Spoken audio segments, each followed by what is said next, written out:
மட்டக்களப்பு வவுணதீவு பிரதேச செயலக பிரிவுக்குட்பட்ட கண்ணன்குடா பகுதிக்கு சென்ற பாராளுமன்ற உறுப்பினர் ராசமாணிக்கம் சாணக்கியன் வெள்ளத்தால் பாதிக்கப்பட்ட மக்களை சந்தித்து அவர்களது பிரச்சினைகள் தொடர்பிலும் கேட்டறிந்தார்.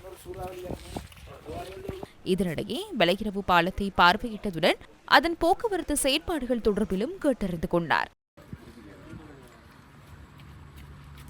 தமிழரசு கட்சியுடைய பாராளுமன்ற உறுப்பினர்களுக்கும் ஆளுநர் மற்றும் மாவட்ட அரசாங்க அதிபர் டிசாஸ்டர் மேனேஜ்மெண்ட் சென்டர் போன்றவர்களுடன் ஒரு கலந்துரையாடல் மேற்கொண்டு எதிர்வரும் வாரத்திலே திங்கட்கிழமை காலையிலே மாவட்டத்தில் இருக்கும் 14 பிரதேச செயலாளர்கள் மற்றும் ஏனைய தேவைப்படும் உள்ளூராட்சி மன்ற ஆணையாளர் போன்ற ஏனைய அதிகாரிகளை முனைத்து மீண்டும் ஒரு கூட்டத்தை ஏற்பாடு செய்து இந்த கூட்டத்தினூடாக பாதிக்கப்பட்ட பிரதேசங்களிலே அந்த நிலம் சீர் செய்வது, வீதிகள் சீர் செய்வது, பாடசாலைகளிலே சில தேவைகளை சீர் செய்வது, சில பாலங்கள் புனரமைப்பு செய்வது, இவ்வாறான விடயங்களை பற்றியும் கலந்துரையாடிருக்கும். அத்தோடு மீண்டும் வீட்டுகளுக்கு செல்லும் நபர்களுக்கு வீட்டுக்கு சென்றவுடன் தேவையான உலர்வுணர்வு பொருட்கள் போன்றவர்களை அரசாங்கம் ஏற்பாடு செய்ய கொடுக்கணும், நிர்வாகம் ஏற்பாடு செய்து கொடுக்க வேண்டும்.